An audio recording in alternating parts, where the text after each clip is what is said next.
भारत धर्मप्राण देश है। बाबा साहब अंबेडकर इस धर्म तत्व के पक्के पुरस्कर्ता थे। उनका काम क्या था? समाज से जड़ मूल से विषमता को उखाड़ देना। संघ अगर एक स्टार्टर है तो बाबा साहब का काम भी एक स्टार्टर था।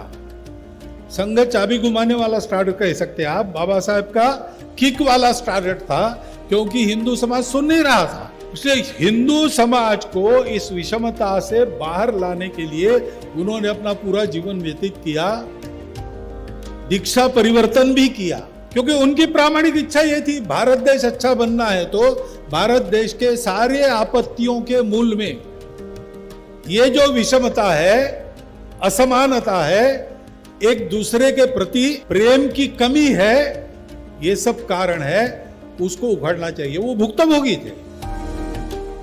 1934 में डॉक्टर अंबेडकर कराड़ की शाखा पर आए थे, कराड़ महाराष्ट्र में सातारा के पास। तो उसके स्मरण में वहां की शाखा ने अभी अभी एक कार्यक्रम संपन्न किया और डॉक्टर बाबा साहब अंबेडकर संघ की शाखा पर आए थे, तो उसका समाचार छपा।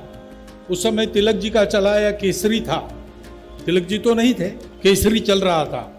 उस केसरी वृत्तपत्र में वो समाचार छपा था जिसमें बाबा साहब अंबेडकर का शाखा पर जो भाषण हुआ उसका 3 पंक्तियों में वृत्तांत दिया था कि उनका भाषण हुआ जिसमें उन्होंने कहा कि कुछ बातों में हमारे मतभेद है तो भी संघ को मैं अपनत्व के भाव से देखता हूं। ये अपनत्व 2 बातों का परिणाम था। डॉक्टर हेडगेवार और डॉक्टर अंबेडकर दोनों में अपने समाज के लिए कूट कूट कर अपार आत्मीयता भरी और दोनों का जो काम था वो समाज में उसी आत्मीयता को उत्पन्न कर कर सब स्वार्थ और भेदों को तिलांजलि देने का, उस काम के लिए दोनों के कार्य चले, कार्यकर्ता चले।